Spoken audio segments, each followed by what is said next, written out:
Hello students और BA first semester economics में आज हमारा टॉपिक है analysis of the behaviour of cost, मतलब लागत के व्यवहार का विश्लेषण। इसमें सुनिए, इसमें आता है number first, analysis of the behaviour of cost in the short period. अल्पकाल में लागत के व्यवहार का विश्लेषण। इसमें सुनिए, in the short period there are certain factors of production whose supply is fixed and cannot be increased even if the employer wishes to do so. The costs corresponding to these factors are called fixed cost. These costs do not vary with every change in output. For example, the cost of machinery or other capital equipment is an item of fixed cost. So is the rent of the factory premises. The insurance premium also falls in this category of fixed cost. Whatever be the level of output, the fixed costs do not change. If the output is doubled, the rent of the factory premises or the insurance premium will not change. And if the factory work is temporarily stopped, the rent of the building and insurance premium will continue to be paid. The fixed costs therefore do not bear any relation with output in the short period. The best way to define fixed costs is to say that are costs that continue even if the firm is temporarily shut down, producing nothing at all. अब इसे आप हिंदी में सुनिए। अल्पकाल वह अवधि है जिसमें उत्पादन की मात्रा में परिवर्तन केवल परिवर्तनशील साधनों की सहायता से किया जा सकता है, परंतु फर्म के स्थिर की प्लांट क्षमता या आकार में परिवर्तन करना संभव नहीं होता।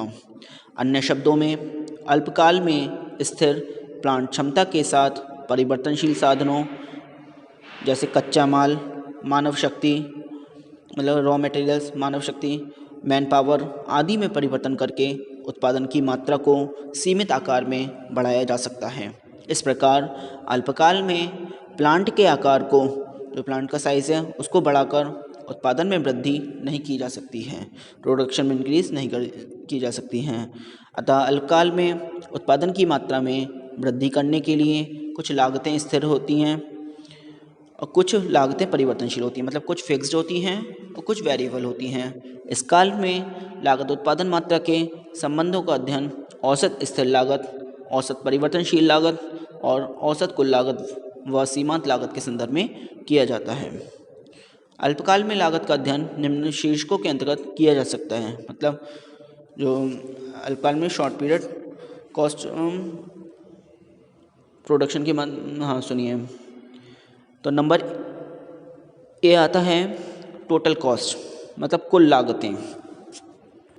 The total cost may not be of any special significance in an analysis of the problem of pricing, so we shall discard it and concentrate our attention on average and marginal cost curve। मतलब कुल लागतें किसी दी हुई उत्पादन मात्रा का उत्पादन करने में जो व्यय होता है उसे कुल लागत कहते हैं। कुल लागत में निम्न दो लागतें सम्मिलित रहती हैं। नंबर फर्स्ट आता है फिक्स्ड कॉस्ट, मतलब स्थिर लागत। इसमें सुनिए, फिक्स्ड कॉस्ट क्या होती है। फिक्स्ड कॉस्ट को हम कांस्टेंट कॉस्ट भी बोलते हैं। सुनिए, फिक्स्ड और constant cost are not a function of output, they do not vary with output up to a certain level of activity.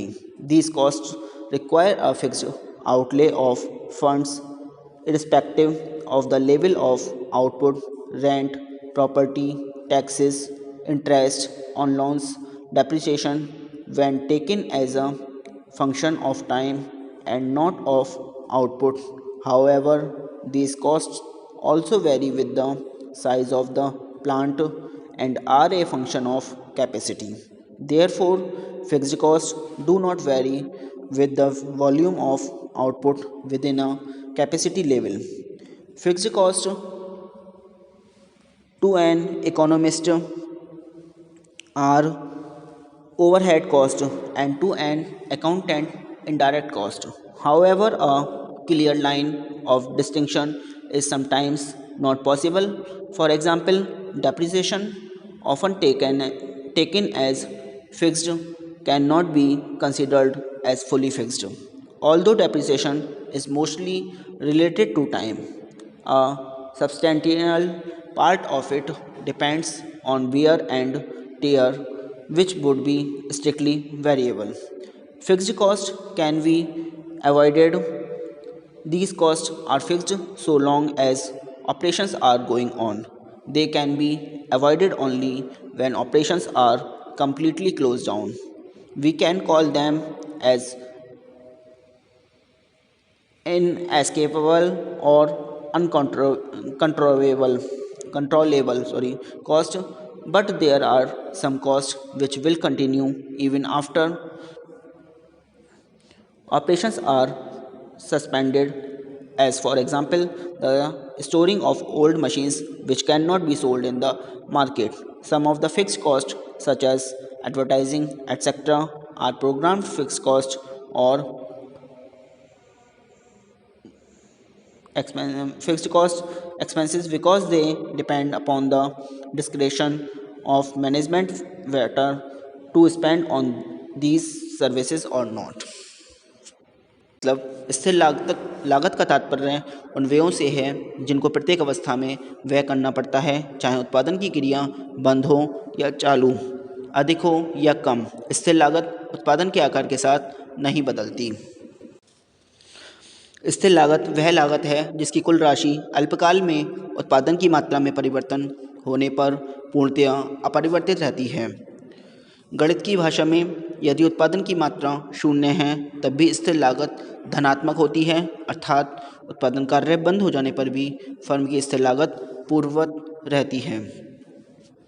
स्थिर लागत में सामान्यतः निम्नलिखित व्यय शामिल रहते हैं: प्रारंभिक खर्चे मतलब प्रीलिमिनरी एक्सपेंसेस, स्थायी पूंजी के व्यय मतलब एक्सपेंसेस ऑफ फिक्स्ड कैपिटल, व्यवस्थापकों के वेतन, ऋण पत्रों पर ब्याज, मशीनों पर ह्रास मतलब interest on debenture, depreciation on machinery, अग्नि बीमा का प्रीमियम ऑफ फायर इंश्योरेंस, बिजली इत्यादि पर व्यय, सामान्य लाभ को भी स्थिर लागत में जोड़ा जाता है। अब आता है हमारा variable cost, number second variable cost. इसके बारे में सुन, परिवर्तनशील लागत। Variable cost are cost that are a function of output in the production period. It is like stock which is used up with the volume of output. Variable costs vary directly and sometimes proportionally with output over certain ranges of production. They may vary less or more than proportionally depending in the utilization of fixed faculties and resources in the process of production. अब इसको हिंदी में सुनिए। परिवर्तनशील या प्रमुख लागत, martial ने इसे प्रमुख लागत कहा है, यानी कि प्राइम कॉस्ट कहा है। कुल परिवर्तनशील लागत या प्रधान लागत उत्पादन का वह अंग है जो उत्पादन की मात्रा के साथ घटता बढ़ता है, अर्थात उत्पादन के बढ़ जाने से परिवर्तनशील लागत बढ़ जाती है और उत्पादन के घट जाने से परिवर्तनशील लागत घट जाती है। यदि किसी कारणवश कारखाना बंद कर दिया जाता है तो परिवर्तनशील लागत शून्य हो जाती है। परिवर्तनशील लागत यानी कि वेरिएबल कॉस्ट वह लागत है जिसकी राशि उत्पादन की मात्रा में परिवर्तन होने पर परिवर्तित होती है। यदि उत्पादन की मात्रा शून्य है तब लागत भी शून्य के बराबर होगी। परिवर्तनशील लागत में सामान्यतः ये व्यय सम्मिलित रहते हैं: श्रमिकों की मजदूरी मतलब वेजेस ऑफ लेबर, कच्चा माल यानी कि रॉ मटेरियल्स, ईंधन फ्यूल और शक्ति यानी कि पावर आदि। कुल परिवर्तनशील लागत की वृद्धि दर उत्पत्ति के नियमों से प्रभावित होती है। अब नेक्स्ट आता है हमारा नंबर बी, एवरेज कॉस्ट यानी कि औसत लागत। इसमें सुनिए, the average cost is obtained by dividing total cost of production by the number of units of the commodity produced so that the average cost of any output is equal to total cost upon output. मतलब औसत लागत क्या होती है वो सुनिए। अल्पकाल में औसत लागत के औसत लागत स्थिर लागत होती है, तो उसमें कुल स्थिर लागत को एवरेज सॉरी अल्पकाल में औसत लागत के दो घटक होते हैं, एक तो औसत स्थिर लागत यानी कि एवरेज फिक्स्ड कॉस्ट, और एक होता है एवरेज वेरिएबल कॉस्ट। तो हम सबसे पहले number first average fixed cost के बारे में सुनेंगे। सुनिए एवरेज फिक्स्ड कॉस्ट क्या होती है। The average fixed cost curve falls steeply in the beginning and then lands to touch the horizontal axis, though it never succeed in doing so. Thus, it is evident that units with large fixed costs, or for example, the railways with huge fixed expenditure on the rail track, can cut down their average fixed cost by going in for a large output.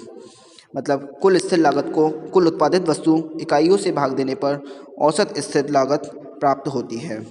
औसत स्थिर लागत होती है कुल स्थिर लागत बटे कुल उत्पादित वस्तु की इकाई। चूँकि कुल स्थिर लागत सदैव समान रहती है, इसलिए जैसे जैसे उत्पादन बढ़ता जाता है वैसे वैसे औसत स्थिर लागत कम होती जाती है, परंतु यह कभी शून्य नहीं होती। आता है एवरेज वेरिएबल कॉस्ट यानी कि औसत परिवर्तनशील लागत। इसके बारे में सुनिए। The average variable cost curve normally takes the U shape, but there can be several variations in the shape of this curve. These variations will generally lie between two extremes which we shall examine below. मतलब औसत परिवर्तनशील लागत क्या होती है? इस लागत को मालूम करने के लिए वस्तु की कुल परिवर्तनशील लागत में उत्पादित इकाइयों की संख्या का भाग देते हैं, अर्थात औसत परिवर्तनशील लागत बराबर होती है कुल परिवर्तनशील लागत बटे कुल उत्पादित वस्तुओं की इकाइयाँ। नंबर सी आता है मार्जिनल कॉस्ट यानी कि सीमांत लागत। In an earlier section we have already defined the marginal cost concept. Marginal cost was defined as the change in the total cost resulting from a 1 unit change in output. We have also the marginal cost curve and examine its relationship with the average cost curve. We have discussed the relationship of the marginal cost curve with the average total cost. आता है analysis of the behaviour of cost दीर्घकाल में लागत। आज के लिए इतना ही। Thank you very much.